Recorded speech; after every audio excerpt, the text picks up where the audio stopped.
మనకి ప్రస్తుతం 32 నుంచి 35 డిగ్రీల వరకు వివిధ ప్రాంతాల్లో రికార్డ్ అవుతున్నాయి.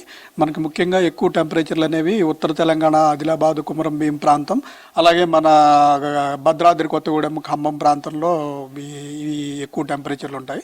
మన సిటీ ప్రాంతంలో 30 నుంచి 32 డిగ్రీలు కొనసాగుతున్నాయి. ఈ మన సిటీ శివార్లలో కూడా 1 డిగ్రీ తక్కువగా ఇంచుమించుగా మ్యాక్సిమం టెంపరేచర్లు ఉన్నాయి. ప్రస్తుతం మన టెంపరేచర్లు మళ్ళీ 34, 35 డిగ్రీలకు చేరుకున్నప్పుడు ఈ థర్మల్ ఎనర్జీ అనేది ఉంటుంది. ఈ థర్మల్ ఎనర్జీ వల్ల ఇటువంటి తేమ వచ్చినట్టయితే ఈ తేమ అంతా మళ్ళీ పైకి లిఫ్ట్ అయ్యి క్లౌడ్ ఫార్మేషన్ అయ్యి కొద్దిగా వర్షాలు పడే అవకాశం ఉంది.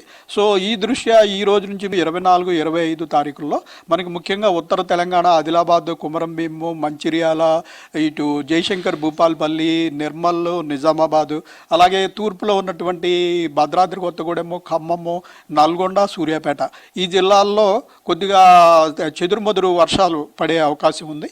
ఈ వర్షాలు ముఖ్యంగా ఈవినింగ్ టైంలోనే మనకి ఇదివరకు వేసవికాలంలో చూసినట్టుగా ఈ టెంపరేచర్ పెరిగిన తర్వాత మాయిశ్చర్ విండ్స్ వచ్చినప్పుడు మనకి ఈవినింగ్ టైంలో చిన్నపాటి క్యుములోనింబస్ మేఘాలు ఏర్పడే అవకాశం ఉంది.